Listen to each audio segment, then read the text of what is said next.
تو وہ پیرنٹس کا یا ٹیچرز کا ہے کردار کہ وہ بچے کو ساری چیزیں بتائیں کہ یہ کرو گے تو یہ ہو جائے گا، یہ کرو گے تو یہ ہوگا.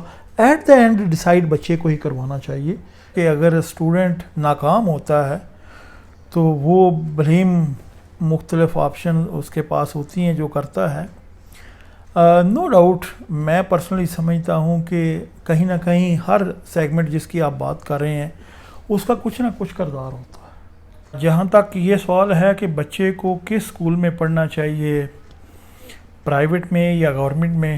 السلام علیکم ناظرین، آج میں آپ کی ایک ایسی شخصیت سے ملاقات کروانے جا رہا ہوں جن کی P H D FAST university سے ہے اور کچھ عرصہ جاپان میں بھی رہے، ریسرچ ورک جو ہے وہ جاپان سے ہی کیا. یو ایم ٹی میں میتھمیٹکس ڈپارٹمنٹ کے ہیڈ ہیں، نالج یونٹ آف سائنس کے چیئرمین ہیں. اس کے علاوہ 20-25 سال کا ایکسپیرینس ہے، مختلف کالجز یونیورسٹیز میں پڑھاتے رہے.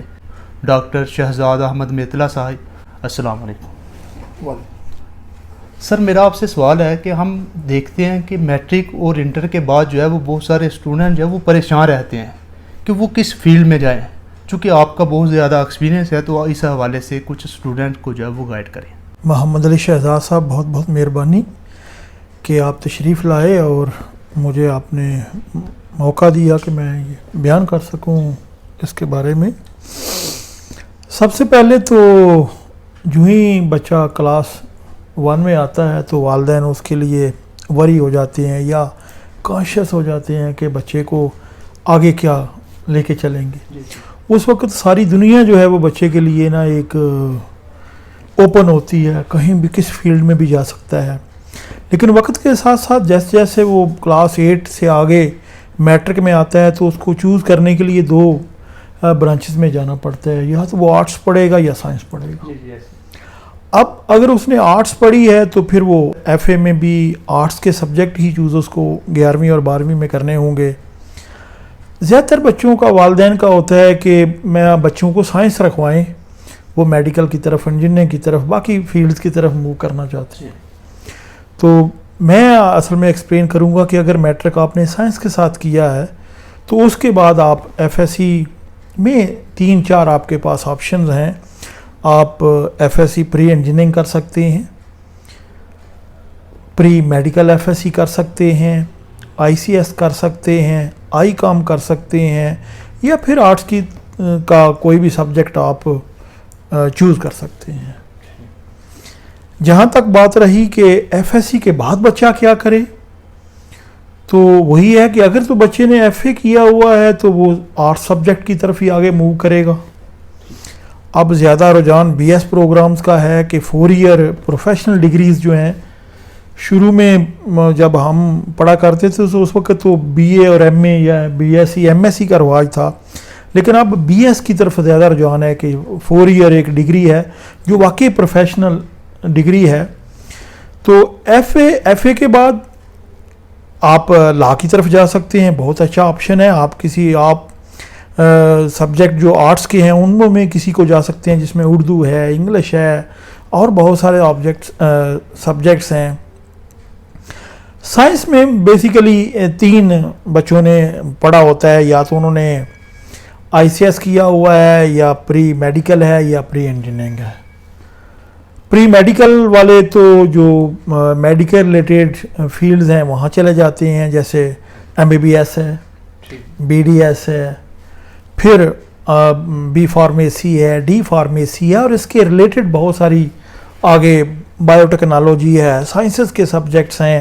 تو کسی میں بھی 4 سالہ بی ایس کرنے کے بعد اچھی جاب اپرچونیٹیز اس کے پاس. تو اسی طرح اگر آپ نے ایف ایس سی انجینئرنگ کے ساتھ کی ہوئی ہے تو آپ کے پاس انجینئرنگ کے بہت سارے پروگرامز ہیں جو ایکریڈیٹڈ ہیں ایچ ای سی سے. اس میں بہت ساری ٹاپ یونیورسٹیز ہیں پاکستان کی، وہ گورنمنٹ بھی ہیں، پرائیویٹ بھی ہیں. فاسٹ میں آپ بات کر سکتے ہیں، کمپیوٹر سائنس میں بہت اچھا ہے، نسٹ آپ کے پاس ہے، لمز آپ کے پاس ہے، یو ایم ٹی آپ کے پاس ہے. بہت ورائٹی آف کورسز ہیں جو آفر کی جاتے ہیں، اور ویب سائٹ پہ بہت ڈیٹیل ہے اس کی.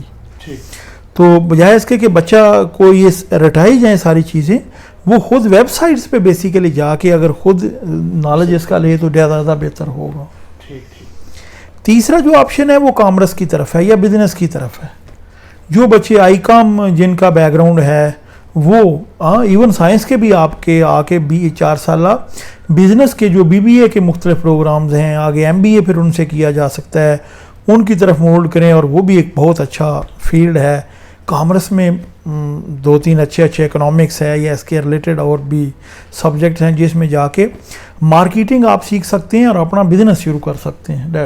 تو سر ایک بات ہو رہا ہے کہ بچے کو جو ہے وہ ہمیں خود جو ہے وہ ڈیسائیڈ کرنا دینا چاہیے بچے کو کہ وہ یہ والا سبجیکٹ رکھیں، یا کہ بچے کو بتانا چاہیے کہ وہ یہ کرے؟ نہیں، میرا خیال ہے بچے پہ تھوپنا تو نہیں چاہیے سبجیکٹ ہمیں، ہاں لیکن ہمیں گائیڈ پراپر اس کو کرنا چاہیے۔ کئی دفعہ ہوتا ہے کہ بچہ اپنے دوستوں کے ساتھ یا کسی ادارے میں جانے کے لیے کوئی ایسا سبجیکٹ چوز کر لے جو کہ آگے جا کے جس کی ورتھ وہ نہ ہو، مارکیٹ میں آلریڈی سیچوریٹڈ ہو، اس میں کافی مارکیٹ، تو وہ پیرنٹس کا یا ٹیچرز کا ہے کردار کہ وہ بچے کو ساری چیزیں بتائیں کہ یہ کرو گے تو یہ ہو جائے گا، یہ کرو گے تو یہ ہوگا۔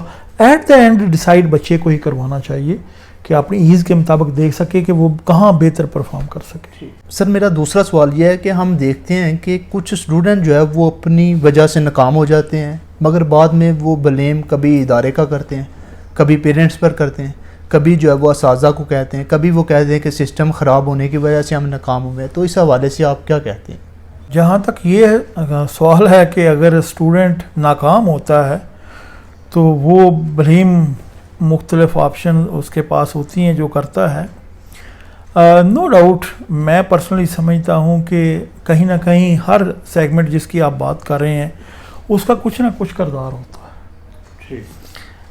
جب آپ جو کوئی ادارہ چوز کرنے میں غلطی کریں گے تو yes at the receiving end آپ کا ہی نقصان ہوگا۔ اگر آپ ایک ایسا سبجیکٹ چوز کر لیتے ہیں جو کہ آپ کے ٹیسٹ کے برابر مطابق نہیں ہے تو اس سبجیکٹ کا بھی ہوگا۔ اگر آپ کے والدین آپ کو فورس کرتے ہیں کہ کوئی ایسا سبجیکٹ آپ چوز کر لیں کہ جو آپ کے ٹیسٹ کے مطابق نہیں ہے تو اس میں والدین کا بھی عمل دخل ہو گیا۔ پھر ایز دا اینڈ اگر ٹیچر آپ کا انٹرسٹ بھی ہے، آپ کے والدین نے بھی آپ کو ایک اچھے ادارے میں بھیج دیا ہے یا انہوں نے وہ سبجیکٹ آپ کو چوز کروا دیا ہے، اور ٹیچر صحیح وہاں اپنی آنیسٹی سے اپنا کام نہیں کر پا رہے، آپ کو وہ ساری جو سکل ہے وہ نہیں پراپر دے رہے، تو ایٹ دا اینڈ ٹیچر کا بھی اس میں کافی عمل دخل ہے۔ تو یہ میرے خیال ایک ہول پیکج ہے جس میں آپ کسی ایک سائڈ کو بالکل بلیم نہیں کر سکتے۔ کچھ نہ کچھ کردار جو ہے وہ آپ کے جو سوسائٹی میں دوست احباب ہیں ان کا بھی ہوتا ہے، جس ہم سراؤنڈنگ میں رہ رہے ہوتے ہیں وہ ہمارے عزیز رشتہ دار ہیں، ہمارا سوشل جو ہمارا سیٹ اپ ہے اس کا بھی کافی عمل دخل اس میں ہوتا ہے۔ تو we can never blame single aspect یا پرسن۔ ڈاکٹر صاحب میرا ایک اور سوال ہے کہ آپ کے خیال سے بچے کو جو ہے وہ پرائیویٹ اسکول میں پڑھانا چاہیے یا گورنمنٹ اسکول میں، اور آپ کے بچے جو ہے وہ پرائیویٹ اسکول میں پڑھتے ہیں یا گورنمنٹ اسکول میں؟ تو پہلی بات تو یہ ہے۔ دوسرا یہ ہے کہ جیسے جیسے بچہ بڑا ہوتا ہے اس کی ریکوائرمنٹ کے مطابق ہمیں دیکھنا چاہیے کہ ہاں نو ڈاؤٹ گورنمنٹ سیکٹر میں بھی اب تو الحمدللہ بہت لرنڈ اسکالرز ہیں، ٹیچرز بہت اچھے ہیں۔ میرٹ پہ انڈکشن جب سے ہو رہی ہے ہمارے سسٹم میں اب اساتذہ کی، تو گورنمنٹ سیکٹر بیسیکلی اگر آپ بات کریں اسکول میں ہائی اسکول لیول پہ تو گورنمنٹ سیکٹر زیادہ بہتر پرفارم کر رہا ہے as compare to private sector. But any ہاؤ کہیں نہ کہیں پرائمری ایجوکیشن میں ہم شاید وہ سسٹم ہمارا جو ہے وہ بچے کو اس طرح نہیں کمیونیکیٹ کر پا رہا جو کہ پرائیویٹ سسٹم کر جاتا ہے، کہ جو فیسیلیٹیز بیسیکلی بچے کو جو پیار محبت سے چیزیں سمجھانے والی ہوتی ہیں شاید گورنمنٹ سیکٹر میں تھوڑا سا ہم لیک کرتے ہیں۔ ٹیچر کا ٹیمپرامنٹ اس طرح کا بنا ہوا ہے کہ وہ پولائٹلی بچے کو بتانے کی بجائے وہ زیادہ ہارش کئی دفعہ ہم ہو جاتے ہیں، تو پھر والدین جو ہیں وہ گورنمنٹ کی بجائے پرائیویٹ کو زیادہ ترجیح دیتے ہیں۔ پرسنلی اگر میری بات کریں تو یس، جب میں فیڈرل گورنمنٹ میں جاب کر رہا تھا FG کینٹ گیرزنز میں، تو میرے بچے میرے ساتھ ادھر ہی کینٹ گیرزنز کے ایک اسکول میں ہی، قائدم اسکول وہاں راولپنڈی میں تھا، وہیں پڑھتے رہے ہیں۔ جب میں یہاں سیالکوٹ میں شفٹ ہو گیا تو شروع میں نے 1-2 سال بچوں کو، چونکہ میرا یہ کانسیپٹ تھا کہ میں بچوں کو کیڈٹ اسکول کی طرف لے کے جاؤں گا، تو میں نے یہاں جو پری کیڈٹ اسکول ایک ہمارے پاس کریش پبلک اسکول ہے وہاں پر 2 سال بچوں کو رکھا. لیکن ایٹ دا اینڈ جب میں نے دیکھا کہ اب میں نے میٹرک میں بچوں کو پرفارم کروانا ہے، تو مجھے جو سب سے بہتر لگا کہ پھر پرائیویٹ سیکٹر کو بھی میں نے انالیسز کیا اور اس کا، اور گورنمنٹ سیکٹر کو بھی دیکھا، اور پھر میں نے گورنمنٹ ہائی اسکول ڈسکا اپنے بچوں کے لیے آپٹ کیا، اور الحمدللہ میرے 3 بچے جو ہیں وہ وہاں سے اب تعلیم لے چکے ہیں، اور تیسرا وہاں پر اس وقت تعلیم لے رہا.